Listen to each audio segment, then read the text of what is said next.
الشیطان الرجیم بسم اللہ الرحمن الرحیم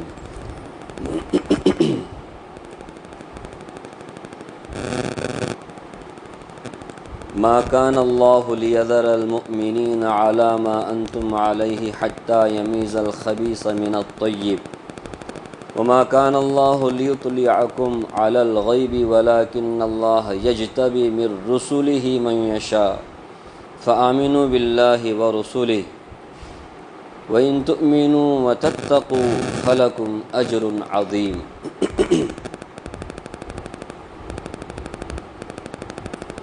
یہ سورہ آل عمران کی ایک آیت آپ کے سامنے پڑھی گئی، 170 پر 9۔ پچھلی آیتوں میں اللہ تبارک و تعالی نے منافقوں کے سلسلے میں کہا کہ وہ لوگ کافروں سے تعلقات بڑھاتے ہیں، نام کے مسلمان ہوتے ہیں، کافروں کے ساتھ مل کر کے وہ لوگ مسلمانوں کو نقصان پہنچاتے ہیں۔ اللہ کے رسول صلی اللہ علیہ وسلم کو تسلی دی گئی کہ آپ ان کی ان حرکتوں سے غمگین نہ ہوں، کیونکہ وہ اللہ کے دین کو ذرہ برابر بھی نقصان نہیں پہنچا سکیں گے۔ اور جو لوگ یہ سمجھتے ہیں باوجود یہ کہ ہم کفر کر رہے ہیں، گناہ کر رہے ہیں، پھر بھی ہم اچھی حالت میں ہیں، عیش عشرت آرام راحت کے ساتھ ہیں، تو یہ ان کے لیے اللہ کی طرف سے محبوبیت یا اللہ کی انعام کی نشانی ہرگز نہیں۔ اللہ تعالیٰ دنیا میں جو دیتے ہیں تو دینے کے دو طریقے ہوتے ہیں اللہ تعالیٰ کے، بطور انعام کے بھی دیتے اور کبھی کبھی بطور امہال کے بھی، ڈھیل کے طور پر۔ تو جو کافروں کو، گنہگاروں کو نعمتیں ملتی ہیں دنیا میں، وہ اس لیے نہیں کہ اللہ ان سے راضی ہیں، اللہ کے وہ محبوب ہیں، وہ اس لیے تاکہ وہ گناہ میں اور بھی آگے بڑھیں، گناہ کے راستے میں اور بھی آگے چلے جائیں، تاکہ ان کے لیے سخت ترین عذاب اللہ کے ہاں ملے۔ اس لیے تو اس لیے مسلمانوں کو چاہیے کہ مسلمانوں کو جو وقتی طور پہ تکلیفیں پہنچتی ہیں اس کی وجہ سے بد دل نہیں ہونا چاہیے۔ تکلیفوں کا آنا اللہ کے ناراضگی کی علامت نہیں، نعمتوں کا ملنا اللہ کے یہاں محبوبیت کی علامت نہیں، یہ پچھلے آیتوں میں کہا گیا۔ ابھی ایک آیت میں نے آپ کے سامنے پڑھی، اس میں اللہ تبارک و تعالی غزوہ احد میں مسلمانوں کو جو شکست ہوئی، وقتی طور پہ جو ہار ہوئی، اس کی حکمت بیان کرتے ہیں۔ اس سے پہلے بھی آپ کے سامنے بہت ساری حکمتوں کا بیان ہوا ہے۔ اسی صورت میں اللہ نے فرمایا وَلِيُمَحِّصَ مَا فِي قُلُوبِكُمْ، ایک مقصد مسلمانوں کو شکست دینے کا یہ ہے کہ مسلمانوں کے اندر جو خلوص ہے، جو اللہ کے لیے کر رہے ہیں، وہ ظاہر ہو جائے، اور کون اللہ کا کلمہ صرف دکھاوے کے لیے پڑھا ہے، اس کے دل میں کیا نہیں ہے، ایمان نہیں ہے، وہ لوگ بھی اس کے ذریعے سے کیا ہو جائیں گے، ظاہر ہو جائیں گے، پتہ چل جائے گا کون مومن ہے کون منافق ہے۔ یہ کیا ہے، حکمت ہے۔ اس کو دوبارہ کہا جا رہا ہے، فرمایا ما کان اللہ لیذر المؤمنین علی ما انتم علیہ حتی یمیز الخبیث من الطیب۔ اللہ کو یہ بات منظور نہیں ہے کہ مومنوں کو تمہارے موجودہ حالات پر چھوڑ دیں۔ مومنوں، تم کو تمہارے موجودہ حالات پر ایسے ہی چھوڑ دیں، اللہ کو یہ منظور نہیں۔ حتی یمیز الخبیث من الطیب، جب تک کہ خبیث کو طیب سے الگ نہ کر دے، جب تک کہ ناپاک کو پاک سے الگ نہ کر دے، جب تک منافقوں کو، کافروں کو مومنوں سے الگ نہ کر دے۔ اللہ تعالیٰ نے یہاں منافقوں کو، کافروں کو خبیث کہا اور مومنوں کو طیب کہا۔ خبیث عام طور پہ شیطانوں کو بولا جاتا ہے، اللہم انی اعوذ بک من الخبث والخبائث۔ بیت الخلاء جانے سے پہلے نبی صلی اللہ علیہ وسلم کی سنت ہے، اور آپ نے بتایا کہ اس سے پہلے یہ دعا پڑھ کر جاؤ، بسم اللہ اللہم انی اعوذ بک من الخبث والخبائث، اللہ میں آپ کی پناہ میں آتا ہوں خبیث مردوں سے، خبیث عورتوں سے۔ اس سے مراد یہی شیطان، شیطانوں میں بھی دو ہے، میل فیمیل دونوں ہوتے ہیں میل فیمیل ہر ایک میں ہے، جانوروں میں بھی ہے، پرندوں میں بھی ہے، حتیٰ کہ درختوں میں بھی ہے، درختوں میں بھی ہے، تو جنات میں بھی۔ تو فرمایا جب تک خبیث کو طیب سے علیحدہ نہ کر دے اس وقت تک اللہ تبارک و تعالی مومنوں کو اسی حالت پر نہیں چھوڑیں گے۔ سمجھ رہے؟ تو معلوم ہے نفاق کفر گندگی ہے، نفاق کفر گندگی ہے، چاہے وہ کتنا بھی صابن سے اپنے آپ کو کیا کر لے، دھو لے، چاہے کتنا بھی وہ عطر لگا لے، چاہے کتنا بھی وہ کیا کر لے، صاف اور پاک کپڑے پہن لے، لیکن وہ بہرحال ناپاک ہے، کیونکہ اس کی روح ناپاک ہے، اس کا عقیدہ گندا ہے، اس کے خیالات گندے، اس کی وجہ سے اللہ تعالیٰ نے انہیں خبیث کہا۔ ایک جگہ اللہ نے فرمایا انما المشرکون نجس، بلا شبہ مشرکین کیا ہوتے ہیں، نجس ہوتے ہیں، گندے ہوتے ہیں، سمجھ رہے نا؟ ہاں گندے ہوتے ہیں، یہ قرآن کریم کا اللہ کا فرمان۔ مومن چاہے وہ جنابت کی حالت میں کیوں نہ ہو، چاہے حیض و نفاس کی حالت میں کیوں نہ ہو عورت، وہ پھر بھی پاکی ہے، اس کی روح کبھی ناپاک نہیں ہوتی، سمجھ رہے؟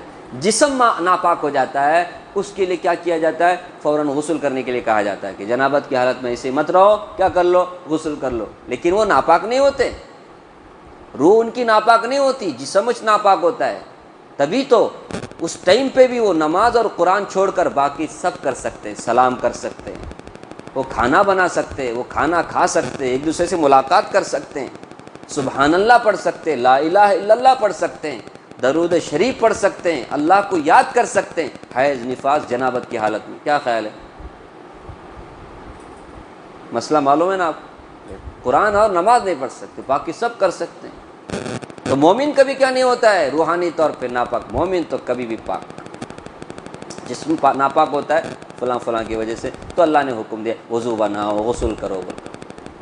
اور مشرکین، منافقین، کافرین عقیدے کے اور روح کے حساب سے ناپاک ہیں، ان کو خبیث اللہ نے فرمایا۔ تو جب تک منافق کون، مومن کون، اس کی تمیز نہ ہو جائے، فرق نہ ہو جائے، اس وقت تک اے مومنو ہم تم کو موجودہ حالت پر چھوڑنے والے نہیں، اللہ نے فرمایا۔ آزمائش آئے گی، امتحانات آئیں گے، اسی امتحان اور اسی آزمائش میں پتہ چلتا ہے کون مومن ہے کون منافق ہے۔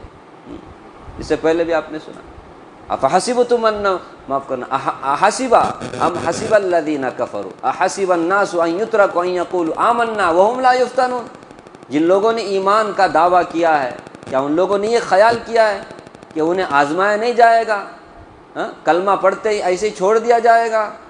ام حسبتم ان تدخلوا الجنۃ ولما یأتکم مثل الذین خلوا من قبلکم مستهم البأساء، کیا تم نے یہ خیال کیا کہ تم جنت میں ایسے ہی داخل ہو جاؤ گے اور تم پر کوئی حالات نہیں آئیں گے، امتحانات نہیں آئیں گے؟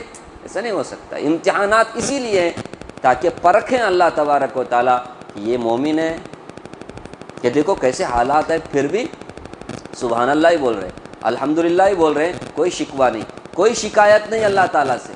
ہاں اللہ تعالیٰ کو شکوہ شکایت پسند نہیں ہے۔ جو اللہ کے بندے ہوتے ہیں، مومن بندے ہوتے ہیں، وہ کبھی بھی حالات سے مایوس ہو کر کیا نہیں کرتے، اللہ تعالیٰ کی شکایت نہیں کرتے، ہمیشہ صبر کرتے ہیں۔ اسی لیے تو صبر کرنے والوں کا بڑا مقام ہے۔ تو جو حالات غزوہ احد میں مسلمانوں کے ساتھ پیش آئے، 70 صحابہ شہید ہوئے، کتنے کے لوگ زخمی ہو گئے، یہ جو حالات آئے اللہ فرماتے ہیں اس سے ہم یہ فرق کرنا چاہتے ہیں کون مومن ہے کون منافق ہے۔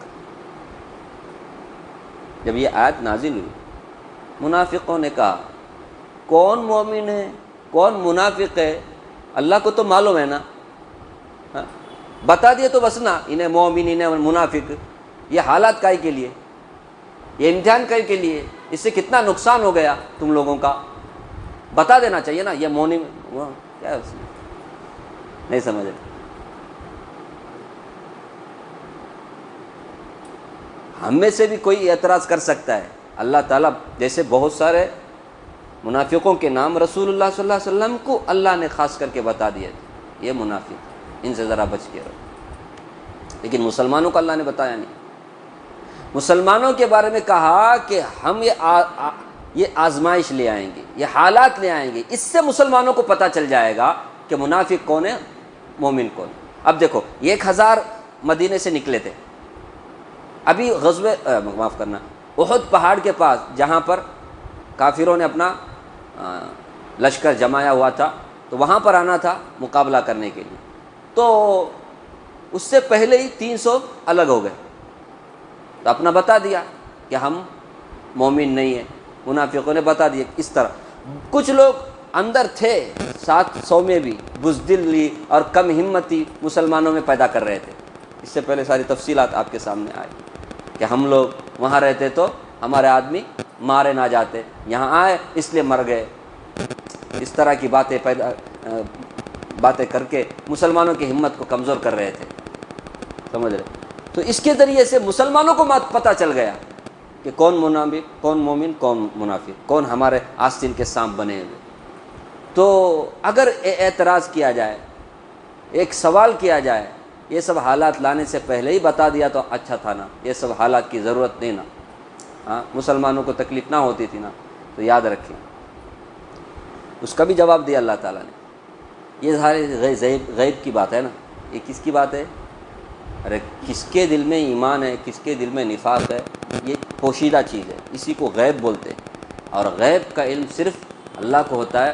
اور اللہ تعالیٰ فرماتے ہیں ما کان اللہ لیطلعکم علی الغیب، اللہ تبارک و تعالی غیب پر کسی کو مطلع نہیں کرتا، غیب کی چیزوں کو اللہ تعالیٰ کسی کو بھی بتاتا نہیں ہے۔ اگر بتا دیا تو وہ بولیں گے نا نہیں نہیں نہیں ہمیں پکے مسلمان ہونا بول کو ہم نہ ہے نا میں منافق بولے سو۔ جب تک کردار اور اخلاق سے پتہ نہیں چلتا تب تک آدمی دعویٰ کرتے چ رہیں گا میں مومن میں مومن، حالات آنے کے بعد پورا معلوم ہوتا ہے دعویٰ سچا ہے گی جھوٹا ہے گی، نہیں سمجھ رہے؟ ابھی کوئی کسی کے اوپر الزام لگا تو وہ بول سکتا اپنے دفاع میں، نہیں بول سکتا، لیکن وہ جب سپڑ گیا، جب وہ پکڑا گیا تب وہ انکار نہیں کر سکتا، نہیں سمجھ؟ ایک آدمی چوری کرنے سے پہلے آپ بتا دیں چور ہے تو کیا بولیں گے میں چوری کرے اچھنے، چوری کرنے کے بعد رنگے ہاتھ آپ پکڑ دیے تو اس کے بعد انکار کرنے کی کوئی وجہ نہیں ہے۔ کیا خیال ہے؟ ایسا بھی کوئی کر سکتا ہے نا، انکار کر سکتا ہے اپنے نفاق کا، اس میں بھی ایک حکمت ہے۔ اس لیے اللہ تعالیٰ فرماتے ہیں غیب کی باتوں پر ہم کسی کو کیا نہیں کرتے، مطلع نہیں کرتے، انفارمیشن پہلے سے نہیں دیتے، انہیں مومن انہیں منافق، حالات لاتے، حالات کے ذریعے سے پتہ چل جاتا ہے، تم کو بھی پتہ چل جاتا ہے کون دوست ہیں، کون دوست کی شکل میں دشمن ہے۔ نہیں کتنے کی دوست رہتے ہیں لیکن آڑے ہاتھ میں کون کام آتے کون کام نہیں آتے خود کو پتہ چل جاتا ہے جب حالات آتے ہیں۔ نہیں اس سے پہلے آپ لوگوں کو بتا دیا انہیں پکا دوست، اسے دوستی کرو، انہیں تمہارا خالی دوستی کا ڈھونگ رچانے کا، انہیں تمہارا، اب کیا ہو جائے گا اس میں؟ کیا ہو جائے گا؟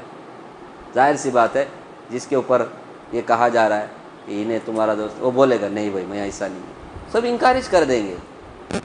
لیکن جب حالات آ کر اس کے بعد جو سپورٹ کرے گا، کون سپورٹ نہیں کرے گا، اس وقت کسی کو کچھ بتانے بولنے کی سب پوچھنے کی بھی ضرورت نہیں ہے، پتہ چل جاتا ہے۔ کیا لیا کر وما کان اللہ لیطلعکم علی الغیب، فرمایا غیب پر اللہ تعالیٰ کسی کو کیا نہیں کرتے، مطلع نہیں کرتے۔ یہ جو تم بولتے پہلے سے بتا دے، حالات کا ہی کلانے کی ضرورت ہے، پہلے سے بتا دے تو ٹھیک تھا نا۔ وما کان اللہ لیطلعکم علی الغیب ولکن اللہ یجتبی من رسلہ من یشاء، لیکن ہاں غیب کی بعض باتوں پر اللہ فرماتے ہیں ولکن اللہ، لیکن اللہ من رسلہ، اپنے رسولوں میں سے، اپنے انبیاء میں سے، اپنے رسولوں میں سے، انبیاء میں سے من یشاء، جس کو چاہتے ہیں منتخب کرتے ہیں۔ ہاں رسالت بہت بڑی عزت اور بہت بڑا مقام ہے، بہت اونچا مقام ہے۔ کسی کو اللہ نبی بنا دے، کسی کو رسول بنا دے، بہت بڑا مقام ہے۔ ان کو اللہ تعالیٰ غیب کی باتوں پر کیا کرتے ہیں، مطلع کرتے ہیں۔ سمجھ؟ ہمارے نبی صلی اللہ علیہ وسلم نے کتنی باتیں ہمارے سامنے رکھی، آئندہ پیش آنے والی باتیں، مرنے کے بعد پیش آنے والی باتیں، قبر حشر کی باتیں، جنت جہنم کی باتیں۔ تو اپنے رسولوں میں سے جس کو چاہتے ہیں اللہ تعالیٰ کیا کرتے ہیں، منتخب کرتے ہیں، سلیکٹ کرتے ہیں، اللہ کو پتہ ہے کون نبی بننے کے لائق ہے، کون نبی نہیں بن سکتا. تو نبیوں کو اللہ تبارک و تعالیٰ منتخب کرتے ہیں، منتخب کر کے ان کو کیا کرتے ہیں، غیب کی باتوں سے مطلع کرتے ہیں، وہ بھی پوری باتوں پر نہیں، کیونکہ ہر چیز کا علم صرف کس کو ہے، صرف کس کو ہے، اللہ کو.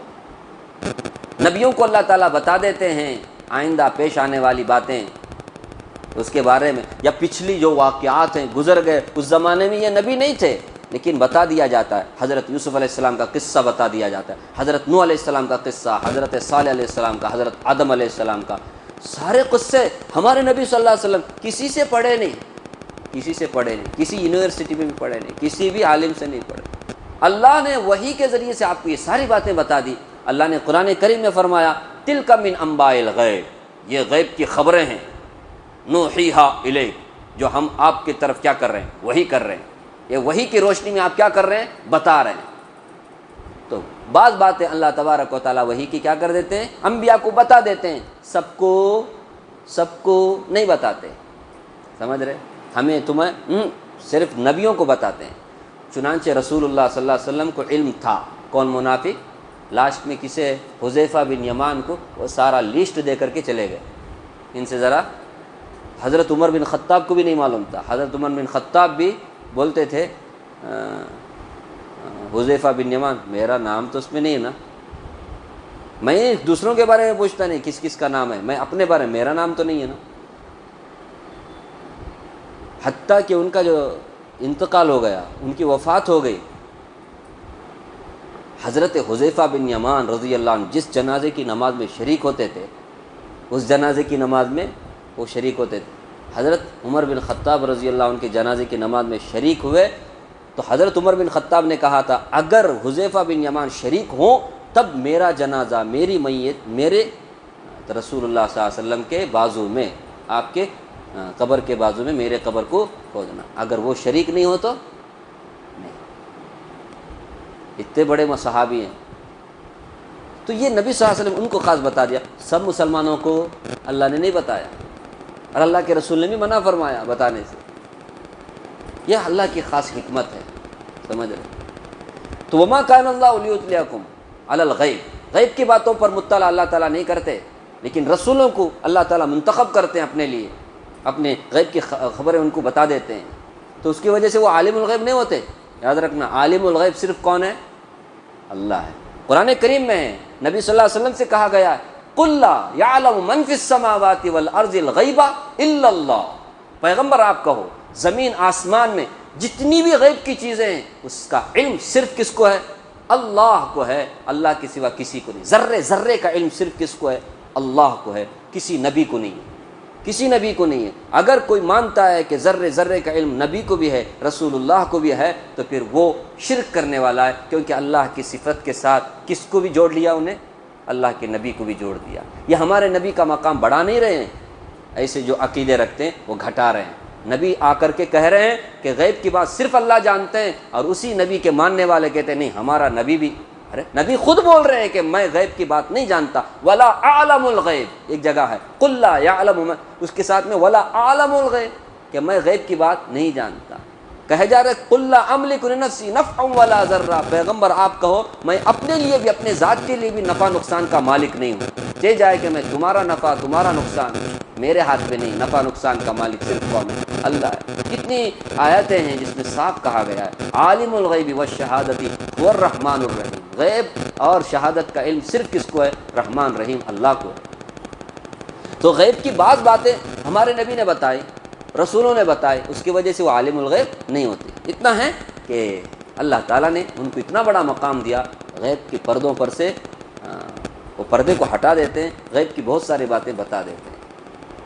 میں نے کہا نا ابھی ہمارے نبی نے کتنی باتیں ہمیں بتائی، یہ سب غیب کی باتیں ہیں نا، مطلب اس کی وجہ سے عالم الغیب نہیں ہوتے، کیونکہ اللہ نے بتایا اس لیے آپ جان لیے. اگر اللہ نہ بتاتے، آپ نہ جانتے، تو بغیر کسی کے بتائے کے جو جانتا ہے اس کو کیا بولنے گا، عالم الغیب. کیا خیر، اور وہ کون ہے، صرف اللہ ہے. خیر ولکن اللہ یجتبی من رسلہ من یشاء، لیکن اللہ تعالیٰ اپنے رسولوں میں سے جس کو چاہتے ہیں منتخب کرتے ہیں. لہٰذا فآمنوا باللہ ورسولہ، اس لیے اللہ پر، اللہ کے پیغمبروں پر ایمان لاؤ. کیونکہ ہر چیز کو جانتے کون؟ اللہ. ہر چیز پر قدرت کس کو ہے؟ اللہ. اور اپنے رسولوں کو بھی جو انسان کے مفاد، انسان کی ضرورت کے لیے وہ ساری باتیں کون آ کر بتاتے ہیں؟ پیغمبر آ کر بتاتے ہیں. صابن بنانا کیسا، فیکٹری بنانا کیسا، وہ سب نہیں. انسان کی جو ضرورت کی وہ تو انسان عقل سے ہی کیا کر لیتا ہے، اپنے حواس سے ظاہرہ سے ہی معلوم کر لیتا ہے. آج دیکھو نا دنیا کہاں سے کہاں تک چلی گئی. اس کے لیے وحی کی ضرورت نہیں ہے. وحی کی ضرورت تو عقل سے اوپر کی بات ہوتی ہے، جہاں پر انسان کی رہنمائی عقل نہیں کرتی، جہاں عقل جواب دیتی ہے. ایسی باتوں پر ایسی رہنمائی کون کرتے ہیں؟ نبی کرتے ہیں. نہیں سمجھ رہے؟ جہاں ہماری عقل ختم ہوتی ہے نا وہاں سے نبیوں کی باتیں. اب قبر کی بات عقل میں آتی ہے کیا؟ مرنے کے بعد ایسا عقل میں آتی ہے؟ تو ایسی باتیں جس میں انسان کی آخرت کیا ہے، ڈیپینڈ ہے، اس کی آخرت یا تو آباد یا برباد. تو ایسی باتوں پر مطلع کون ہوتے ہیں؟ نبی. اور نبی آ کر ہمیں بتاتے ہیں بھائی یہ جو زندگی ہے نا یہ صرف چھوٹی زندگی ہے، اس کے بعد ایک بہت بڑی زندگی ہے جسے کبھی ختم نہیں ہے. ظاہر سی بات ہے یہ صرف ایمان والے ہی جانتے ہیں نا. نہیں، جتنے بھی ایمان سے محروم ہیں بیچارے وہ دنیا ہی کو مقصد بنا لیے ہیں، وہ دنیا ہی کو مقصد بنا لیے. مسلمان ہیں کہ ان کو پتہ ہے یہ دنیا اصل نہیں ہے، آخرت اصل ہے. اب یہ بات عقل میں آنے والی ہے نہیں نا، عقل سے اوپر کی بات ہے. تو نبی اسی لیے آتے ہیں. صابن بنانا کیسا، گاڑی بنانا کیسا، بائک بنانے کا کیسا، کار بنانے کا کیسا بول کر وہ بتانے کے لیے نبی نہیں آتے. سمجھ رہے نا؟ کبھی بولتے ہیں نا مولوی آ کر کیا کرے، کیا بھی کرے، ایک دوا بنائے گی. دوا بنانے کا واسطے مولویوں کا کام نہیں ہے. اور مولوی جو ہوتے ہیں نا وہ انبیاء کے وارث ہوتے ہیں. انبیاء جو چھوڑ کر کے جاتے علم، اسی کو کیا کرتے ہیں وہ بانٹتے رہتے ہیں، تب جا کر کے دین زندہ رہتا ہے. دین زندہ رہنے کے لیے ان علماء کا ہونا ضروری ہے، سچے علماء کا. سمجھ رہے؟ ان کو جا کر اٹیک نہیں کرنے کا. تمہارے سے تو بہتر کون ہے؟ ڈاکٹر لوگ ہیں، انجینئر، دیکھو نا کتنا آگے بڑھ گئے. تمہارے کیا بھی منڈے مارے آ گئے تو تم کو ہاسپٹل کی ضرورت ہے کہ نہیں؟ بولتے ہیں کہ نہیں؟ بہت امپورٹنٹ ہے میرے بھائی، اس سے زیادہ امپورٹنٹ. تم اگر بیمار ہو گئے زیادہ سے زیادہ تم مر جاؤ گے، مرے تو انشاءاللہ ایمان والے ہیں تو جنت میں جاؤ گے. لیکن اگر ایمان نہیں ہے تو، دین نہیں ہے تو مرو گے تو کہاں جاؤ گے؟ اب بتاؤ نا امپورٹنٹ کیا ہے؟ یہ دنیا ہے یا آخرت ہے؟ نہیں سمجھے؟ امپورٹنٹ سب کچھ ہے سمجھ تو، لیکن اصل یہ عارضی زندگی ہے. اور موت بھی کیا ہے؟ جب تک اللہ نہیں چاہتے. قرآن کہتا ہے جب تک اللہ، وقت جب تک نہیں آتا تب تک کوئی بھی مرتا نہیں ہے. تو خیر انبیاء کا مشن الگ ہے، انہوں آنے کا مقصد الگ ہے. تو انبیاء کو اللہ تعالیٰ غیب کی باتوں پر مطلع کرتے ہیں، سب کو نہیں. تو مومن کون، منافق کون، انبیاء کو بتاتے ہیں لیکن مسلمانوں کو نہیں بتاتے. تو مسلمانوں کو معلوم ہونا نا، تاکہ مسلمان ایسے آستین کے سانپوں سے اپنے آپ کو بچا سکیں. اس لیے ضروری ہے حالات لائیں. اس لیے حالات اللہ نے لے آیا غزوہ احد میں، تب مسلمانوں کو پتہ چلا یہ منافق ہے، ان سے ذرا بچ کے رہنا. فآمنوا باللہ ورسولہ، بس اللہ پر، اللہ کے پیغمبر پر ایمان لاؤ، ان کی باتوں کو مانو، اسی میں تمہارے لیے عافیت ہے. انبیاء کو چھوڑ کر، اللہ کو چھوڑ کر زندگی گزارو گے کبھی کامیاب نہیں ہو سکتے. وَإِن تُؤْمِنُوا وَتَتَّقُوا، اگر تم ایمان لے آؤ گے اور متقی بنو گے. متقی کا سب سے پہلے متقی بننے کے لیے کفر اور شرک، اس سے توبہ کرنا ضروری ہے. کفر اور شرک سے بچنا، گناہوں سے بچنا، اس کے بعد کا نمبر ہے. ایک آدمی کفر اور شرک سے نہیں بچا وہ متقی کبھی نہیں بن سکتا، چاہے کتنا بھی اچھا کیوں نہ ہو. تو سب سے پہلے تو کفر اور شرک سے توبہ کرنا ضروری ہے، اس کے بعد بڑے بڑے گناہوں سے، اس کے بعد چھوٹے چھوٹے گناہوں سے. ہر گناہ سے جو بچتا ہے وہ متقی بنتا ہے. فرمایا وَإِن تَتَّقُوا وَإِن تُؤْمِنُوا، اگر تم ایمان لاؤ، وَتَتَّقُوا اور متقی بن جاؤ، فَلَكُمْ أَجْرٌ عَظِيمٌ، تو تمہارے لیے بہت بڑا اجر اللہ نے رکھا ہے اور وہ جنت ہے. تو یہ ایمان والوں کو ملتا ہے، ایمان نہیں ہے تو نہیں ملتا ہے. اللہ تعالیٰ مجھے بھی آپ کو بھی اللہ کی کتاب پڑھنے، اللہ کی کتاب سمجھنے اور اس کے تقاضے پہ عمل کرنے کی توفیق عطا فرمائے.